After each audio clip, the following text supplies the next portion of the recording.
Hello বন্ধুরা, তোমরা সবাই কি করছো? আমি এখন বেগুনের একটা রেসিপি তোমাদের সাথে শেয়ার করছি।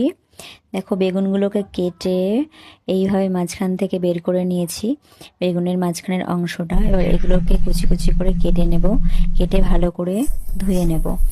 এর মধ্যে আমি কিছুটা মশলা মিক্স করেছি, আর দুটো ডিম দিয়েছি, কাঁচা লঙ্কা, আদা, রসুন, গোলমরিচের গুঁড়ো, আর দিয়েছি ক্র্যাশ করে রাখা লঙ্কা। দেখো, এবার সবগুলো আমি ভালো করে মেখে নেব। যা যা উপকরণ দিয়েছি সবগুলো ভালো করে মেখে তারপরে যে বেগুনের ওই কেটে রেখেছি মাঝখানে এগুলো বের করে সেইখানটায় দিয়ে দেব। দেখো, আমার ভালো করে মাখা হয়ে গেছে। প্যানের মধ্যে বেগুনগুলোকে দিয়ে ওর মধ্যে যা উপকরণগুলো ছিল মিক্স করে দিয়ে দিয়েছি মাঝখানটায়।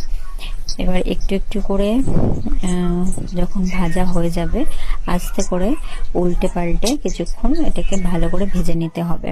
দেখো, আমি একবার উল্টে দিয়েছি, কতটা সুন্দর লাগছে দেখতে।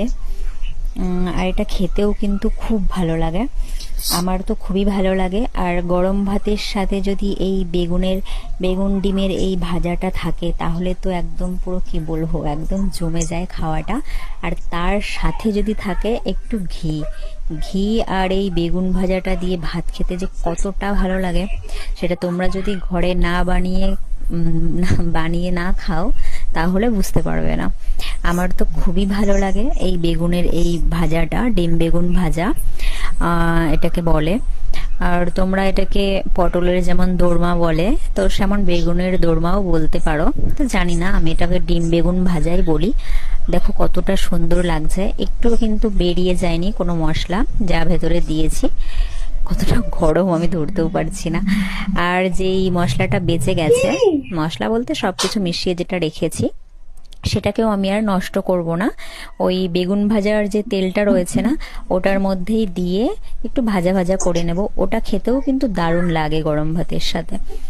আর এটা যেহেতু বেগুনের সাথে, এটা একটু বেশি ভালো লাগে ওটার থেকে। তো তোমরা যারা যারা আমার এই ভিডিওটা দেখছো সবাই বাড়িতে বানিয়ে খেও, কেমন লাগে জানিও। আমার তো খুবই ভালো লাগে। দেখো কতটা সুন্দর লাগছে দেখতে, গরম ভাত দিয়ে খেলে তো একদম কি বলবো, জাস্ট ওয়াও লাগে, ওয়াও। সবাই খাবে বানিয়ে আর কমেন্ট করে বলবে কেমন লাগলো।